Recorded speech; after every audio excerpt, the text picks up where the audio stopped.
welcome to 1.5 Gaysians, where we talk everything from politics to pop culture with a Gaysian twist. I'm Alan. And I'm Derrick, Vicky, Christina, Barcelona! You know, you're a little much right now. Actually, you're not enough right now, if I'm being honest. What's wrong, boo? Why is thou so sad? Do you know what week it is? No, what week is it? It's post-Pride week! Ta-da! Let's kill ourselves! Just kidding, don't do that. So, on a scale of 1 to 10, how tired are you? I'm actually pretty good. So, it is now Wednesday. We're recording this on Wednesday. So, So, 3 days after Pride weekend in Toronto, which I guess a lot of other cities had their Pride weekends this weekend too. True. New York, San Francisco, Madrid. I know some other. I don't know. New York, Anyways, yeah. But if you also think about it, Jesus came back to life after 3 days. So technically, we all died Sunday, and now we have risen like our Lord and Savior, Jesus Christ, aka Santi Cristo, aka what's the Filipino baby again? Santo Niño. Santo Niño. Except instead of going into a cave, we all went to a dark club and came out at 6 a.m. Fair. I also think that some people probably went into a K-hole, which is almost like going into a cave.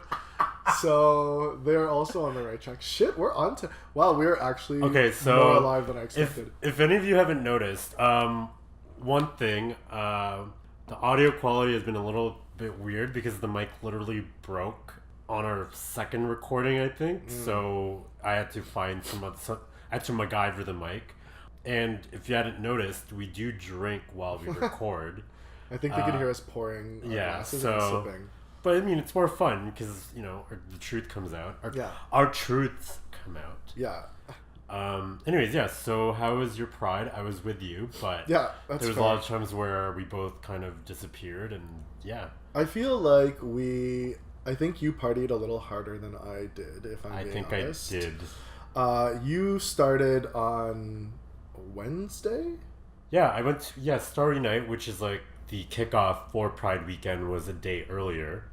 And that's where the drag queens come. So this year it was Aquaria. The winner of season 10. No, it wasn't Aquaria. It was Miss Cracker. Not the winner, yeah. We all thought she was, she kind of... Was she good?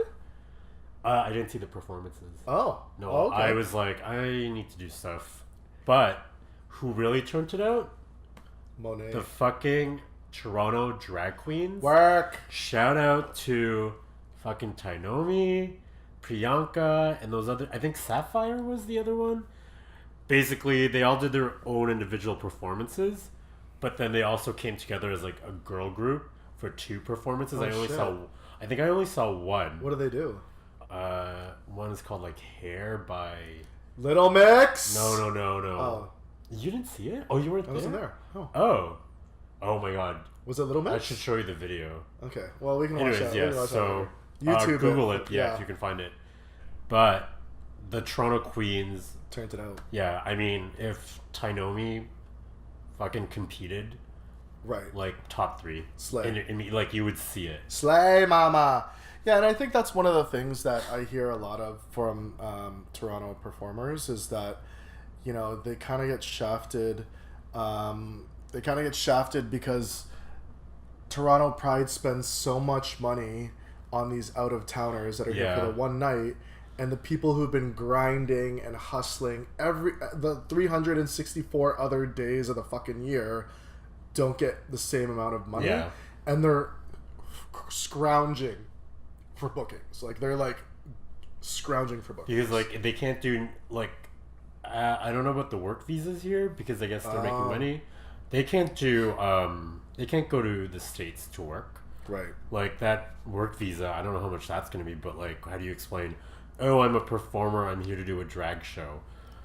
The current state in America, I don't think they would be like okay with that. I don't know. Yeah, so my Pride was much tamer than yours. No, I mean, I think my Pride was pretty tame. Yeah, but I was even tamer. Like, yours was already tame. Like, you did go out 5 nights, which is I guess not that tame. Where I only went out Friday night, Saturday afternoon, didn't go out Saturday night, and then I went out late Sunday afternoon and Sunday evening. Guys, it's all started. And I think this is what happens to everyone. Is like it literally just becomes a blur of like. And then I was dancing, and then I was drinking, and then I was like making out with some whore, and then rinse and repeat, right? So I think we've been sober enough, so I think we should actually have a drink now. Do you want a drink? Guys, just because of that, we've done our duty. We've done our duty to you. So when you edit this, like I want you to keep this all in, where we're just like. I brought a bottle of wine just. That's why he's my bae, y'all. That is why he's my bae and my chosen co-host family, because he knew that there would come a point where we're like, okay, I'm done being sober. Yes, queen. I do have to say that I did still party a little bit more because, as you said, you've been on a diet of like pizza. I didn't say nothing. I've been on a diet of cocaine, vodka, and cigarettes. Not me either, but like. But if you were, no judgment. No judgment. No judgment. You need to stay away. No, but on Sunday, all I ate was that strata that was there, and like a piece of chicken tender that Pedro brought. Shit. That was all I ate on Sunday, and then the rest was like mimosas. That's impressive, though. I was just like, I have no idea why I'm not hungry, but I think I was just like running on adrenaline. Just a little bit, just little merienda to get through the day. Yeah, and I think I had like a piece of bread because I just need something. Nice. So then, like as you said, no one ate anything all weekend, and Monday, we all went to a patio at night. And yeah, you guys kept going, which I was like, you're like, come, but I'm like, what? I think Brian and I had like 4 beers each. Oof. Which then resulted in Tuesday being one of the worst days ever at work. Because I was literally like, I'm going to pass out any second. Fuck. And it was such a busy day at work. Hence why this wine is really like, it's medicinal at this point, I feel. Yeah. Right? Did you see any exes? Did you? Did I? Because that's what like Pride bring like everyone you've ever slept with comes out during Pride, and you're like, what the fuck? But thankfully, because of, if you've listened to our podcast last week, you've been working out, you've been like taking care of yourself, like you're looking like fucking prime ready for one of these ex-bitches to pop back in your life, which they inevitably do. I feel like I would have seen them, but Yeah. I just didn't go out at the prime times. Yeah. Because of the rain. Well, unlike you, I had a nice encounter with this dude that I hung out with last summer. So, last summer I had a thing with this what's-his-fuck. Well, you know what, for the duration of the story, I too will call him Jean Grey. Okay, so let's but I'm not even giving him that credit, because Jean Grey is a level 10 fucking mutant and one of the most powerful beings in the Marvel Universe. All you need to know about my experience with Jean Grey is that it ended badly, and there was a ghosting situation from his end. I've managed to not see this guy for 8 months. Like, more than that, because we stopped hanging out like in September of last year, and I've literally not seen him out once in the 9 months since it ended.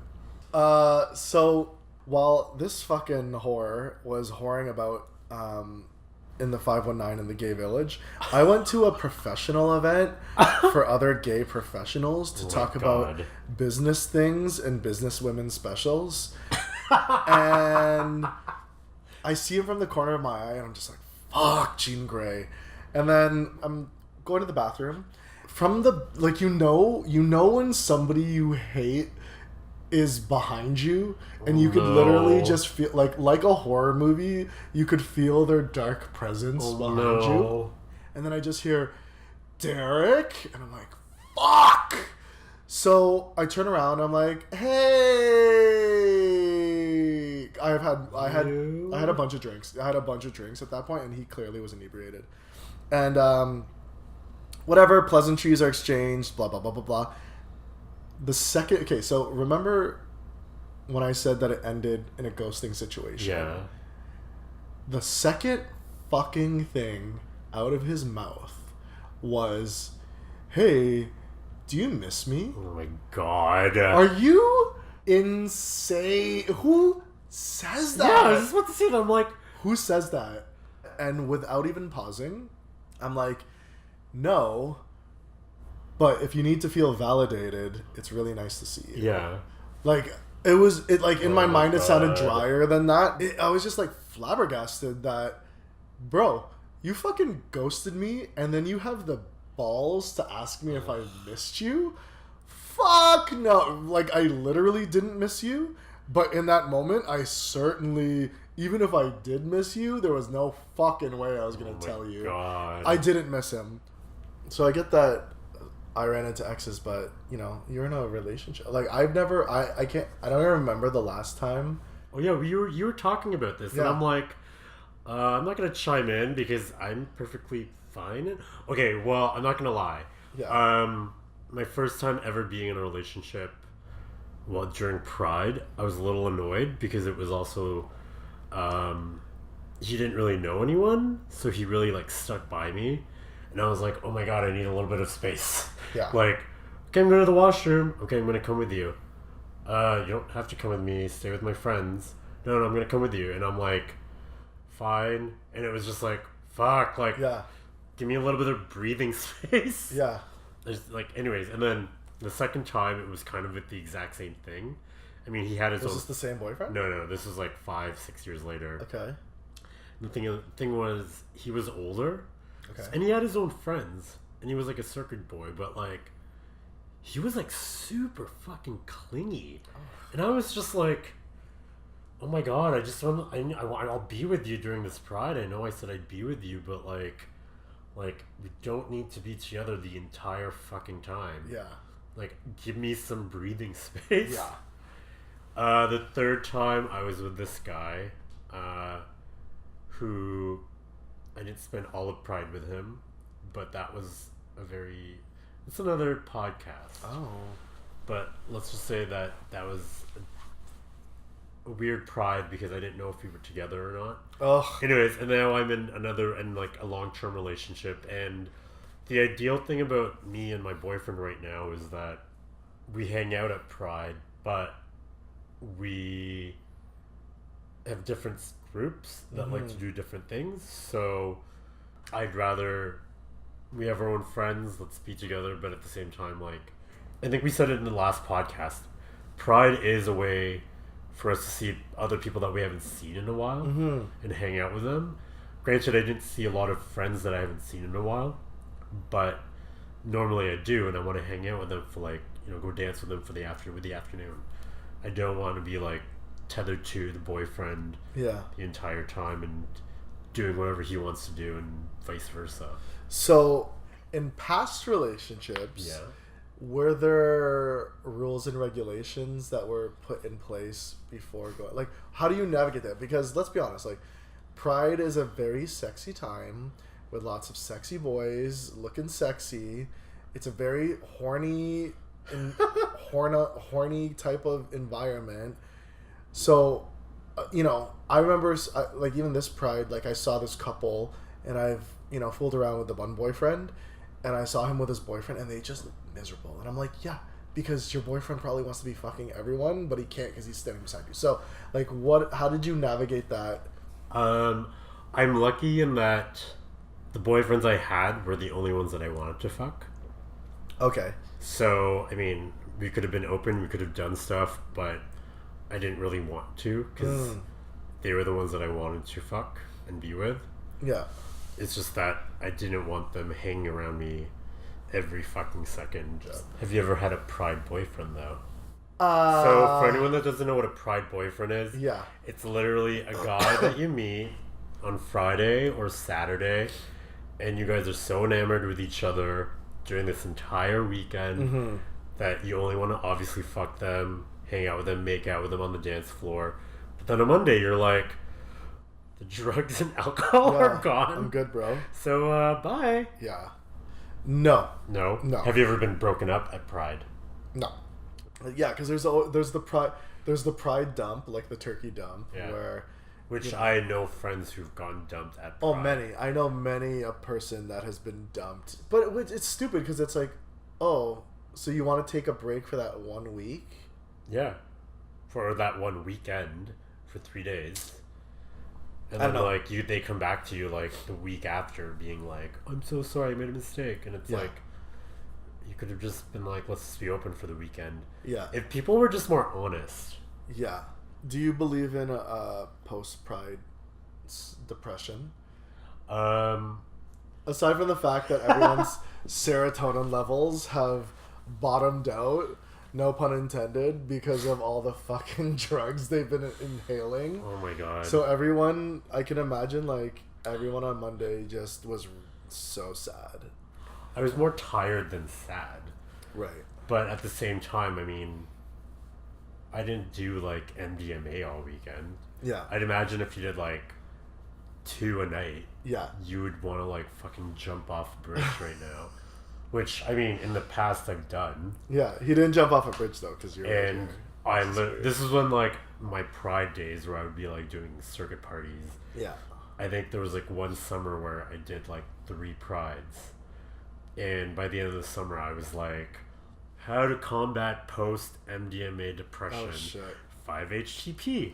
Going to a drugstore. Where are the HTP supplements? Oh, they're like, here. And I'm like, they're like, I think I recall someone saying, yeah, you just finished Pride. And I'm like, yeah, this is good for you. And I'm like, what do those do? So HTP helps.